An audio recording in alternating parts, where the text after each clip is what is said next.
wabarakatuh. Perkenalkan, saya Bayu Arto, calon guru penggerak angkatan 10 dari SD Negeri 1 Tanjung Sari, Kecamatan Rosari, Kabupaten Kendal. Pada kesempatan yang baik ini, saya akan melakukan sebuah wawancara bersama beliau, Ibu Anita Sintauli Silitonga, di mana beliau adalah kepala sekolah dari SD Negeri 2 Tanjung Sari. Nanti harapannya dalam wawancara ini kita bisa menemukan jawaban-jawaban yang diinginkan, jawaban-jawaban yang berkualitas tentunya. Baik, terima kasih. Langsung saja kita masuk ke sesi wawancara. Assalamualaikum warahmatullahi wabarakatuh, Bu Anita. Waalaikumsalam warahmatullahi wabarakatuh. Apa kabar hari ini, Bu Nita? Sehat ya, Bu Nita ya? Puji Tuhan, alhamdulillah dalam keadaan sehat. Baik, terima kasih, Bu Nita. Sebelumnya mohon maaf saya mengganggu waktunya. Mohon nanti berkenan untuk menjawab pertanyaan-pertanyaan dari saya, di mana wawancara ini adalah tugas dari kegiatan calon guru penggerak. Begitu ya, Bu Nita ya? Siap. Baik, terima kasih. Kita langsung ke wawancara, Bu Nita ya. Pertanyaan yang pertama, selama ini bagaimana Ibu dapat mengidentifikasi kasus-kasus yang merupakan dilema etika atau bujukan moral?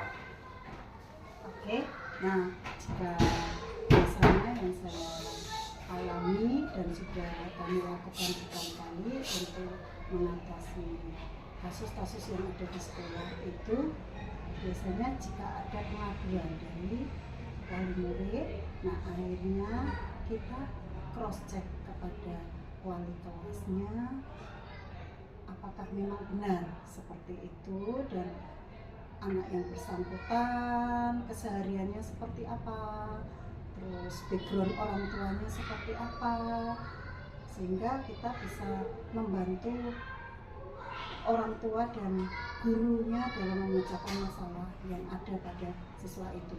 Nggak gerusa-gerusu dalam menentukan harus bagaimana langkah yang diambil, tetapi kita kumpulkan identifikasi masalah dari anak tersebut dengan bantuan wali murid, guru kelas, kita sinkronkan. Nah, baru kita mencari cara untuk langkah-langkah pemecahan itu biasanya. Nah, kalau terhadap pendidik, tenaga kependidikan, pasti kita namanya manusia ada masalah, tetapi tidak ada masalah tanpa pemecahan. Nah, itu kita harus terhadap yang bersangkutan, tetap mengedepankan hati, karena melakukan semua hal itu dengan hati, dan kita menggunakan kemanusiaan, di mana yang kita hadapi adalah sesama manusia. Nah, kalau sudah ada kesepakatan dari kita berdua dan orang-orang di sekeliling kita di dalam lembaga sekolah, pasti akan terpecahkan. Tidak ada masalah yang tidak bisa diselesaikan. Itu prinsipnya. Yang penting tidak meninggalkan etika-etika yang ada. Baik, terima kasih Ibu. Kemudian selama ini bagaimana Ibu menjalankan pengambilan keputusan di sekolah Ibu, terutama untuk kasus-kasus di mana ada dua kepentingan yang sama-sama benar atau sama-sama mengandung nilai kebajikan Ibu? Semua kasus, semua hal itu ada baik, ada buruk, ada benar, ada salah. Nah, itu harus kita wiwir nih, caranya itu kita tarik benang merahnya supaya benang merah yang ada itu bisa kita ambil penyelesaiannya. Jangan menggunakan ego yang terlalu tinggi, tetapi kita benar-benar semua kepentingan harus kita pikirkan dengan menimbang juga resiko yang akan dihadapi, baik resiko besar maupun resiko terkecil.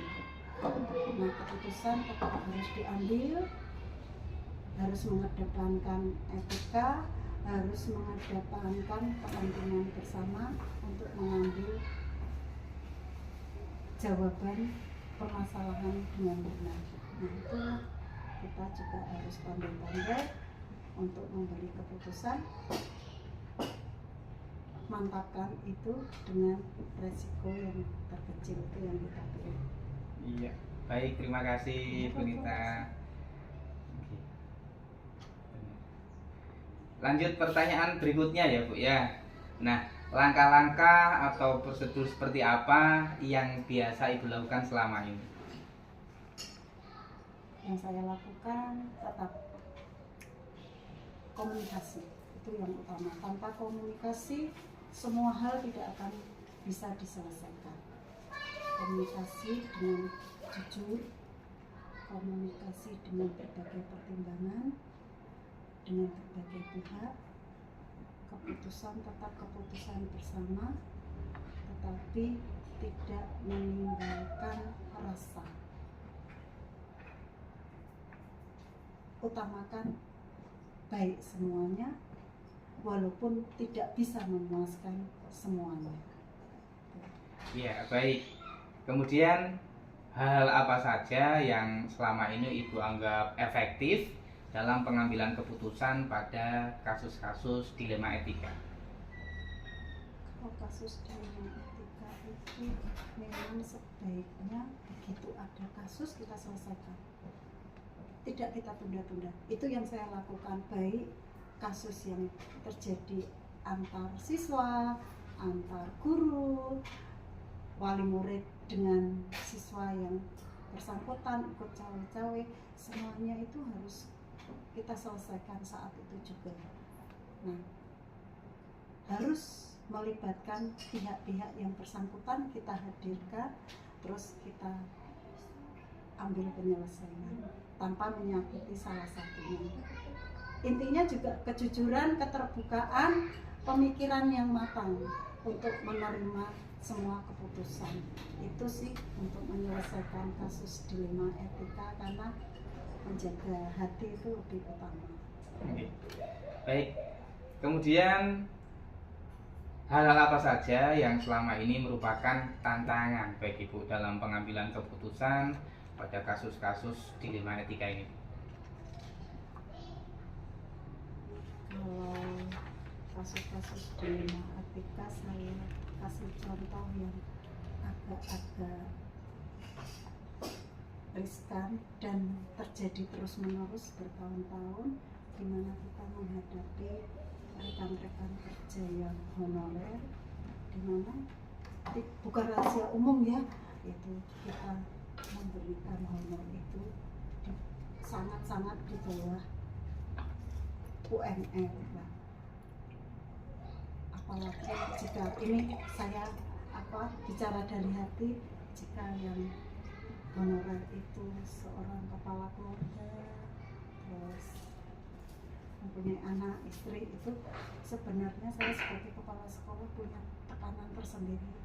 Nggak tega kayaknya, kok gajinya segini, aturan honor tapi kita anggap gaji segini.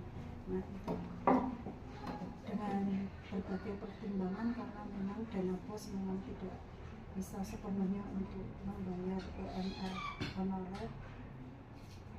Nah, ya itu kembali ke hati, kita pendekatan dengan honorer tersebut dan berusaha untuk mesejahterakan, tidak hanya dari segi uang, tetapi ya mewongke yang bumbung. Terus jika ada anggaran-anggaran yang bisa membantu mereka, terus kita mengusulkan, misalnya kan seperti yang kita namanya dari bantuan sosial, Basnas, itu kita usulkan, dan peningkatan itu terus kita kan tiap tahun itu UMR-nya kita perjuangkan itu untuk setiap tahun menghargai mereka. Itu aja sih. Ya, baik. Kemudian apakah Ibu memiliki sebuah jadwal tertentu dalam sebuah penyelesaian kasus dilema etika ini? Kemudian apakah Ibu juga langsung menyelesaikan di tempat atau memiliki sebuah jadwal tersendiri untuk menyelesaikannya? Kemudian bentuk atau prosedur seperti apa yang Ibu jalankan selama ini?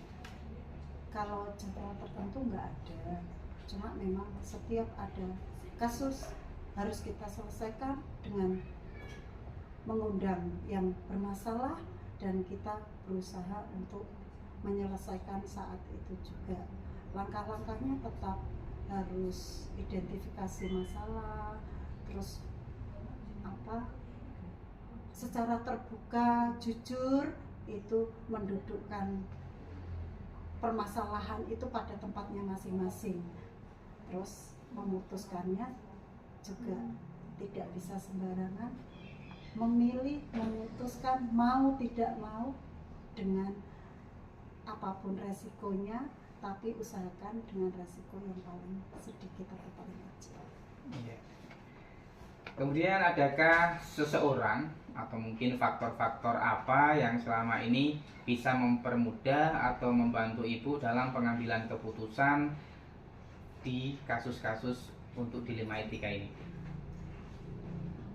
Banyak sih, walaupun secara garis besar kami bisa memutuskan sebenarnya, tetapi tetap kita membutuhkan bantuan dari orang-orang di sekeliling seperti guru, komite, wali murid, atau mungkin stakeholder yang ada. Kita ajak bicara, komunikasi dengan kepala sekolah lain yang mungkin pernah memiliki masalah yang sama dengan kita. Itu mungkin advisnya bisa kita gunakan dalam pengambilan keputusan, walaupun pada akhirnya keputusan adalah pada diri kita, hati kita. Iya, terima kasih Bu. Ini pertanyaan terakhir Ibu. Tadi sudah banyak sekali dijelaskan, luar biasa. Pertanyaan terakhir, nah dari semua hal yang Ibu sampaikan tadi, pembelajaran apa yang dapat Ibu petik atau pengalaman Ibu dalam pengambilan keputusan dilema etika ini? Seiringnya berjalannya waktu, memang kita harus belajar dari pengalaman. Setiap hari kita belajar, karena setiap hari kita akan menemui dilema etika tersebut. Apapun, baik kecil ataupun besar, itu pasti setiap hari di lingkungan pekerjaan, khususnya karena sebagai kepala sekolah, rekan-rekan kerja sangat banyak dan berlatar belakang yang berbeda. Nah, jadikan itu pengalaman. Setiap ada selesai dilema etika yang ini, oh kemarin positifnya keputusan ini. Nah, itu kita bisa lakukan jika permasalahannya sama. Tapi kalau permasalahannya berbeda, ya itu kita bisa belajar. Terus belajar, sampai sekarang aja saya juga terus belajar dari berbagai kejadian-kejadian yang ada. Karena teori tidak sama seperti praktek. Jadi praktek lebih menjamin kematangan untuk menyelesaikan dilema etika yang ada. Baik Ibu, terima kasih sekali untuk wawancara kali ini. Mungkin beberapa pertanyaan-pertanyaan yang sudah sampaikan dijawab dengan sangat luar biasa oleh Ibu. Harapannya juga bisa menambah wawasan bagi saya, menambah pengetahuan bagi saya, yang nantinya saya juga bisa menerapkan atau mengimplementasikan di dunia kerja atau di dunia sosial lainnya, Ibu. Terima kasih sekali Bu. Mungkin sekian, sekali lagi terima kasih. Mohon maaf telah mengganggu waktunya Ibu. Iya, saya akhiri ya Bu ya. Terima kasih. Demikian wawancara saya dengan Ibu Kepala Sekolah di Negeri 2 Tanjung Sari, Ibu Anita Sintauli Silitonga, Sarjana Pendidikan, Master Pendidikan. terima kasih atas kerjasamanya. Salam sejahtera, salam sehat untuk kita semua. Assalamualaikum warahmatullahi wabarakatuh. Terima kasih Bu. Bener.